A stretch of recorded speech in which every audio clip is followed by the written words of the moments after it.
Hola clandestinas, estamos en una nueva sesión del verano y esta vez con otra referente importantísima que estábamos tardando en tener presencialmente en el club porque ya habíamos hablado de su libro, hemos hablado en múltiples ocasiones, ha salido referenciada un montón de veces Luisa, ella es Luisa Posada Cubisa y estamos encantadísimas, muchísimas gracias. Yo sí que estoy encantada, encantada de verdad.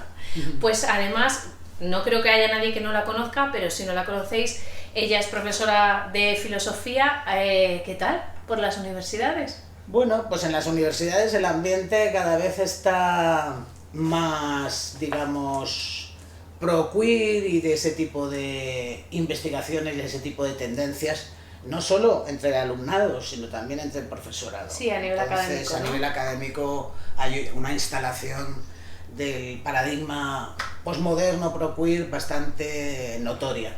O sea que ha sido complejo. Está siendo complejo porque quienes no participamos de esa dirección de transgenerismo, pues estamos en minoría ahora mismo, esa es la realidad. Y tan en minoría, de hecho, hace no mucho tiempo, de las primeras polémicas gordas que hubo de cancelación, fue precisamente protagonizada por ti, fue contra ti, por Sí. un artículo. Sí. Que es muy necesario, ¿no, Teresa? Sí, sobre el sujeto político. Sí. Efectivamente. Eso es. De hecho, de eso queríamos hablar hoy, chicas, porque ya que estamos inmersas en esta cuarta ola con toda la problemática que se nos viene encima, creemos que es bastante importante hablar del sujeto político, del feminismo, pero así como si alguien no supiera qué es eso del sujeto político, ¿qué es un sujeto político? Bueno, Cuando hablamos del sujeto político ¿qué del es? feminismo, ¿qué es? Porque yo creo que hay gente Claro. que no lo entiende. Claro. Bueno, un sujeto político se define porque tiene objetivos comunes, ¿no? Y tiene, por tanto, una lucha común para unos objetivos comunes. Y aquí la cuestión está en que las mujeres somos el sujeto político del feminismo porque tenemos objetivos políticos comunes, por el hecho de ser mujeres, ¿no? Porque por el hecho de ser mujeres padecemos dominaciones y opresiones comunes. Pero eso se ha puesto en cuestión con la llamada posmodernidad, que luego si queréis entramos un poquito más. Perfecto. Y ahora mismo se está cuestionando que el sujeto político del feminismo sean las mujeres. Entonces, claro, nos encontramos en un debate muy espinoso. Bueno, lo primero que nos dicen, una de las cosas que nos dicen es que el sujeto político mujeres no es suficientemente inclusivo. Exacto, exacto. Esa es una de las estrategias que se utilizan. Ampliar de tal manera el sujeto político mujeres que se diluya. Porque si tú amplías un concepto, un sujeto político a un montón de cosas, al final no estás hablando de nada realmente, ¿no? Entonces no se acepta que mujeres sean las que biológicamente están determinadas como mujeres, aunque luego en su género puedan tener disfunciones, sino que se habla de que no es el sexo lo que determina que seas mujer, porque el sexo también es construido. Y entonces, en ese sentido, cualquier constructo puede ser mujer. Sí, como si... O sea, no sé si lo estoy... Sí, como si ser mujer fuera pues casi como un posicionamiento político. Como si fuera eso, justamente. Porque, claro, ahí tendríamos que hablar de nada menos que Judith Butler. Hablando del sujeto político, que es lo que me habías comentado, hay que decir que este es un debate que no es de ahora, que viene de hace por lo menos 30 años. De los 80, ¿no? De los 90, más bien, ¿no? Porque en los 90 Judith Butler publica su famoso libro El género en disputa, el feminismo y la subversión de la identidad, que el subtítulo es muy importante. ¿Por qué? Porque en ese año, cuando publica su libro, Butler lo que dice, entre otras cosas, fundamentalmente, es que toda identidad es normativa y excluyente. ¿Por qué? Porque toda identidad genera unas normas a las que hay que ajustarse para pertenecer a esa identidad y deja fuera lo que no se ajusta a esas normas, por tanto es normativa y excluyente. Y esto lo aplica de inmediato a la identidad mujeres, que como toda identidad sería normativa y excluyente y que por tanto hay que desestabilizar o deconstruir. ¿Para? Precisamente porque hay que deconstruir toda identidad. Toda. Que eso, curiosamente, y lo digo entre paréntesis, es lo que defiende hace 30 años en El género en disputa. Pero ahora, en Quién teme el género, su último libro, no se cuestiona la identidad de género. De hecho, se refuerza. De hecho, se refuerza. Es decir, que ahí hay una contradicción clara en Butler que yo he intentado poner de relieve, vamos, que no tiene nada que ver lo que decía con lo que hace, ¿no? Sí, bueno, eso es muy experta ella en ir... Sí. Bueno, para pim, para pam, para pa... Y como nadie la entiende, ni nadie la lee, pues tampoco... Sí. Pero, y la pregunta, bueno, que a mí me surge siempre es, ¿y por qué con la identidad mujeres? ¿Por qué no con otro tipo de identidades? Ahí en El género en disputa, que es uno de los pocos libros que escribe sobre, si es que se puede considerar feminismo, Sí. porque es curioso que es conocida como feminista cuando solo ha escrito 2 libros de feminismo, que son El género en disputa y Cuerpos que importan, 3 años más tarde. Cuerpos. Pero claro, ella está en discusión con otras filósofas en lo que se llamó el Congreso de Filadelfia, que la pregunta era, ¿le interesa al feminismo la posmodernidad? Y esa pregunta se desliza enseguida a lo del sujeto.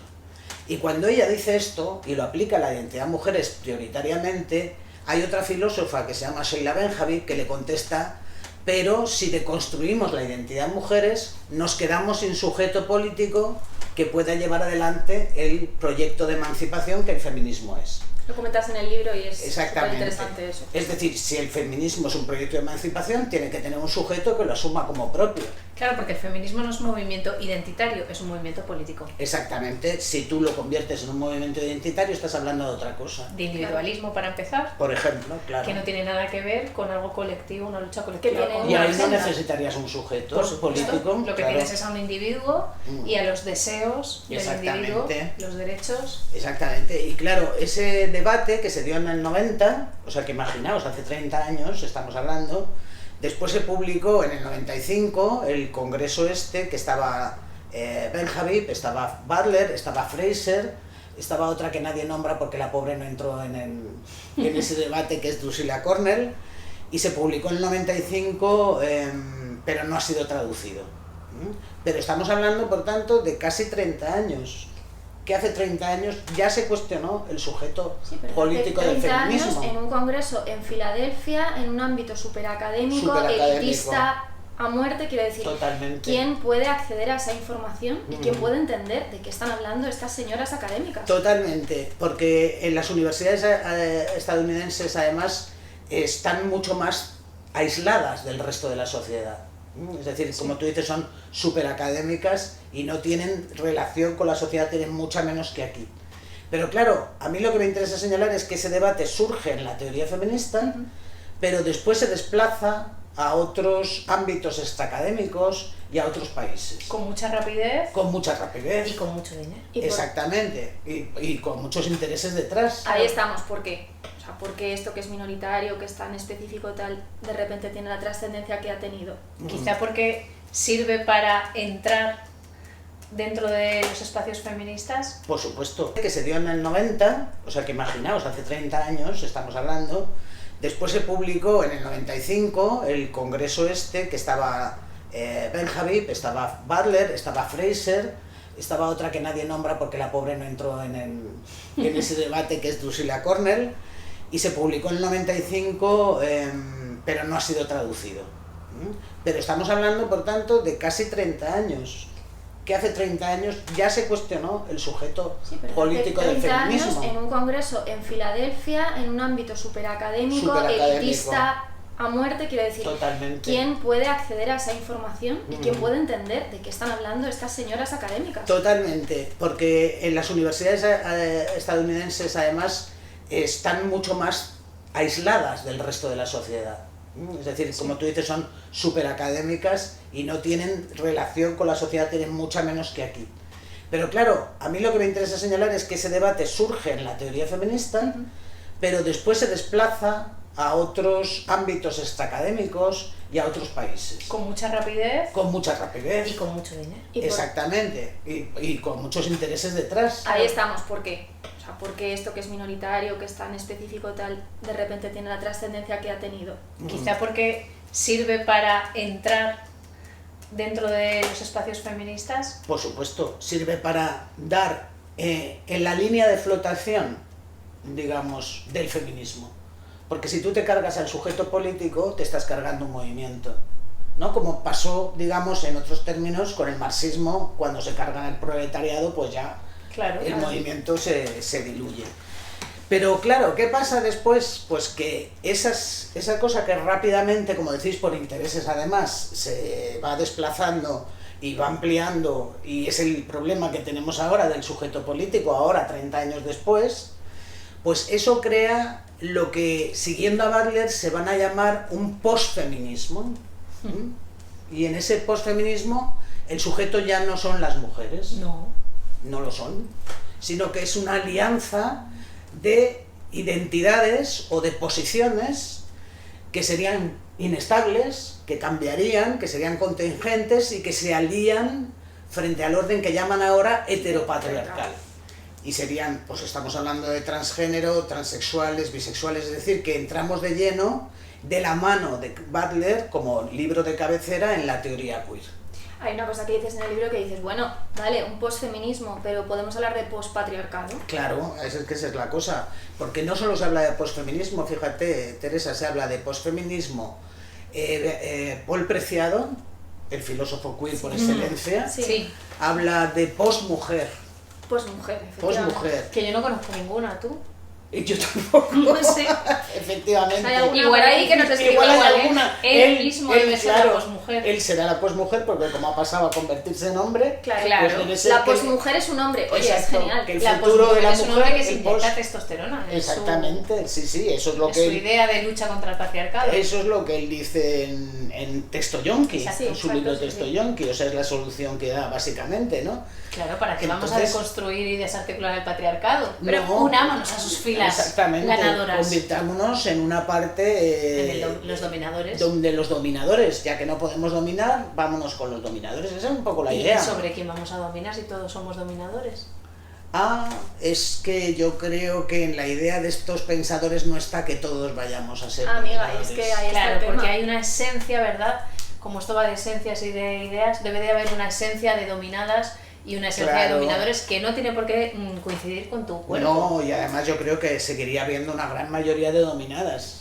Es que si no, no y funcionaría. O sea, no funcionaría el sistema, ¿no? Es una propuesta completamente elitista. Elitista y otra vez de nuevo individualista. Hombre, ¿no? claro. ¿Podemos ahondar un poquito en la cuestión del heteropatriarcado versus patriarcado? ¿Por qué Sí. tenemos que seguir hablando de patriarcado y no de heteropatriarcado? Claro, yo creo que tenemos que seguir hablando de patriarcado. Porque a mí me parece que hablar de heteropatriarcado, como lo he intentado decir en el libro también, es algo reductivo. Hombre, y tan reductivo. Claro, porque es entender que el patriarcado siempre son relaciones de dominación heterosexuales. Pero es que además de una dominación sexual, el que lo es, el patriarcado sin duda lo es, el patriarcado es muchas más cosas. El patriarcado es una presión política, es una presión económica y no se puede reducir al heteropatriarcado. Es decir, el feminismo tiene que impugnar el patriarcado en toda su complejidad y su complejidad va mucho más allá de ser solamente una cuestión de sexualidad. Pero es que estos movimientos, claro, se centran en la sexualidad. Pero el patriarcado, el problema cuando nos dicen que somos excluyentes es, nos dicen que somos excluyentes de nuestros opresores, que son los hombres. Claro, ¿y acaso solo los hombres heterosexuales son nuestros opresores? Claro. Es que no se acepta, como diría Alicia Millares, que hay un patriarcado homosexual.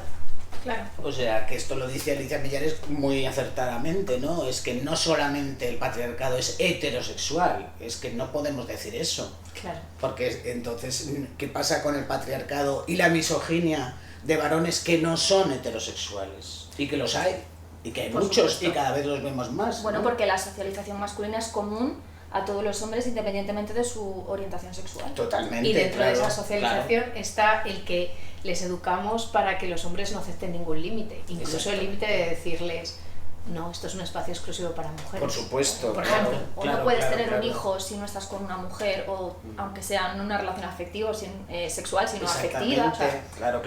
Pero es que ese movimiento, además, contra el heteropatriarcado, en principio, cuando empezó, se podía pensar que nos podíamos aliar con él. Exacto. Porque el feminismo siempre ha sido incluyente y ha creado alianzas contra el patriarcado, aunque no sea solo en su dimensión heteropatriarcal. Pero el problema es que esos movimientos luego hemos ido viendo que no venían a sumar, sino que venían a suplantar. Y claro, eso es lo que contra lo que nos hemos tenido que estar y ahora tenemos que estar prácticamente defendiéndonos. ¿Y qué alianzas crees que puede hacer a día de hoy el feminismo? Que, Hoy, que no le sean ruinosas, como es que decíamos. hoy lo tiene muy complicado, precisamente porque se ha radicalizado y ese movimiento que quiere suplantar, como te digo, no permite alianzas sino suplantaciones. Entonces ahora mismo el feminismo lo tiene bastante mal, encima tiene una división interna. Sí. Bueno, ahora hay muchísimas corrientes feministas, ¿no? Que si el feminismo negro, poscolonial, decolonial, el ecofeminismo. Yo el libro lo he llamado Feminismo a propósito en singular, porque yo entiendo que eso no garantiza, no hablamos de que haya varios feminismos, sino que hay corrientes feministas diversas, pero no varios feminismos. Entonces, alianza difícil cuando incluso el feminismo está tan dividido internamente, ¿no? Y parece que con los gays y las lesbianas, que han sido habitualmente alianzas del feminismo, ahora mismo con la radicalización, digamos, trans, pues parece casi imposible que se dé. Porque estamos en un momento muy complicado. Pero esto empezó, bueno, siempre se ha atacado, ¿no?, al movimiento feminista, desde el sufragismo se ha atacado siempre. Se ha intentado desarticular, desempoderar, lo que queramos. Pero ya hace muchos años, dentro de los estudios feministas con Celia, que me encantaría que hablaras un poco de la figura de Celia, ya veíais cómo, pues eso, había un diálogo, un debate, a veces una discusión, con los feminismos decoloniales, el multiculturalismo también por otros lados, e empezaba un primer ataque contra el feminismo muy fuerte para que aceptáramos dentro de ese multiculturalismo la falta absoluta de derechos para las mujeres de muchas otras culturas. Sí. Eso, bueno, Celia Amorós, ya que me la nombras y agradezco que la nombres, además, pues fundó, como sabéis, es el Seminario Permanente de Feminismo e Ilustración, que lo fundó en el año 87 y duró 10 años, y era un seminario voluntario que nos reunía todos los jueves desde las 4 de la tarde hasta que cerraban la facultad. Eran unas sesiones maratonianas, y en principio era para releer todo el legado de la ilustración, que ahora nos parece tan claro, Olympia de Gouges, Mary Wollstonecraft, pero que en ese momento no había nada en España, o sea, lo puso en pie Celia Amorós, lo puso en pie y lo recopiló sobre todo en su libro Tiempo de Feminismo, años más tarde, en el 97. Entonces ese seminario puso en pie toda esta tradición ilustrada, ¿no? Y luego en varios proyectos de investigación con ella sí entramos en la cuestión del multiculturalismo y de las, por decirlo así, amenazas que ya se iban cerniendo sobre el feminismo. Una amenaza muy clara, que el feminismo tiene que ocuparse de todo. Porque sí, si se tiene que ocupar de todo... Las mujeres, la madre de todas las luchas, de todas las causas. Las mujeres, y como las mujeres cuidadoras de todo. Pero claro, si se tiene que ocupar de todo, entonces al final no sabemos realmente cuál es su objeto. Exacto. Ni tiene una lucha propia. No. Claro. Como dice Ana de Miguel, el proyecto de las mujeres es que todo el mundo tenga proyecto, pues el proyecto del feminismo para el patriarcado es nutrir a las demás luchas, apoyarlas y lo nuestro para luego. Y todo eso está además troquelado con una ideología neoliberal, como sabemos, que como has nombrado, Ana, que es muy cierto lo que dice Ana, ¿no?, que juega con el mito de la libre elección. Todo el tiempo. Es decir, que todo eso lo hacemos porque podemos elegir libremente, y además dicen que podemos elegir libremente sobre todo en el campo de la sexualidad. Sí, por supuesto. Claro. De manera que ahí lo que está funcionando, y es básicamente la teoría queer, es la vieja idea de libertad que el neoliberalismo nos quiere vender, ¿no? Como una que puedes elegir libremente en el campo de la sexualidad. Sí, borrando absolutamente todas las opresiones que nos atraviesan, todos los sistemas que nos van tirando de nosotros y de nuestras decisiones desde que nacemos, desde que antes de nacer. Y que son opresiones por ser mujeres y también otras opresiones sociales, la de clase, la de raza, nadie duda de todo eso. Pero bueno, vamos a ver, no, el feminismo no puede ocuparse de todas las opresiones. Pero ahí ya lo veis claramente, Sí, lo empezamos a ver sobre todo cuando empezó el multiculturalismo. Sí, claro. Cuando empezó la línea del multiculturalismo, que luego ha dado pie, como tú me bien has dicho, a los feminismos decoloniales y poscoloniales, que son terriblemente, algunos, agresivos con el feminismo que llaman eurocéntrico, nuestro. Sí. Mucho más Blanco, agresivos, eurocéntrico, burgués. mucho más agresivos, a mí siempre me ha parecido paradójico con el feminismo que con los hombres. Sí, ciertamente. Yo, por ejemplo, en otro libro que no es este, hablaba de Rita Laura Segato. Sí, en el que publicaste en el... Sí, 90, que se llama ¿Quién hay en el espejo?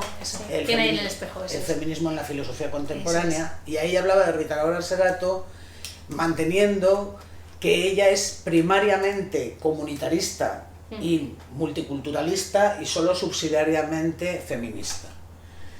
Reconociéndolas que hay muchas cosas que ellas han puesto sobre la mesa valiosísimas. Claro, pero tú fíjate, por ejemplo, Rita Laura Segato defiende que ha habido un orden de género, un patriarcado débil antes de la colonización de la modernidad, pero que había un patriarcado, aunque era un patriarcado débil. Pero claro, hay que entender que ella está allí peleando y debatiendo con otras pensadoras postcoloniales que es que niegan que haya habido un patriarcado antes de la colonización moderna, como Yuderquis Espinosa. Entonces, claro, hay que entender cuál es su debate, que no es exactamente el nuestro, pero son terriblemente agresivas, hay que decir, sí, con el feminismo que califican, como has dicho tú, de eurocéntrico, blanco, burgués, privilegiado, ahora cis también. Sí, por supuesto. Que tenemos una cantidad de etiquetas. Claro, o sea, que nos hemos encontrado el enemigo dentro de casa. Efectivamente. Pero es que es paradójico porque cuando hablan de feminismo privilegiado, claro, es que si consideramos que las mujeres somos privilegiadas por tener, por ejemplo, derecho a la educación o por vivir dentro de una sociedad formalmente igualitaria, pues ¿para qué queremos más, no? Si eso es un privilegio cuando tendría que ser un mínimo, Cuando tenía que ser un mínimo, efectivamente.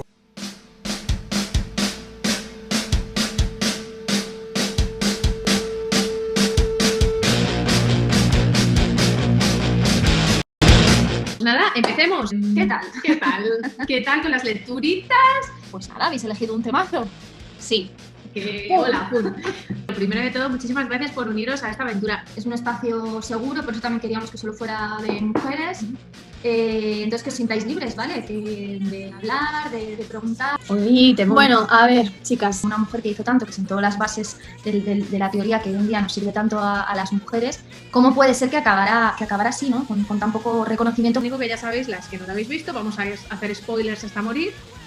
Así que nos enteraremos, ¿vale? Porque no sé qué nos pasa hoy, que no nos enteramos de nada. Lo que pasa es que nosotras venimos a hablar de nuestro libro, o sea, venimos a hablar de feminismo y entonces es como irlo descubriendo al mismo tiempo que lo descubre ella, que lógicamente se basa en una investigación súper extensa sobre lo que es ser mujer. ¡Ah! ¿Es verdad? A mí me pasa algo muy parecido. Y ponen un ejemplo. ¡Ah! Y otro. Y era como un despertar continuo, ¿verdad? Totalmente. Las mujeres unidas somos más fuertes. Y esto también es la cuarta ola. Y entonces ha contestado Amelia Valcárcel, ya existe, se llama feminismo. O sea, la frase completa, que claro, la cita completa porque... Leámosla. Esto es terapia. No se nace mujer, se llega a ser. Uy,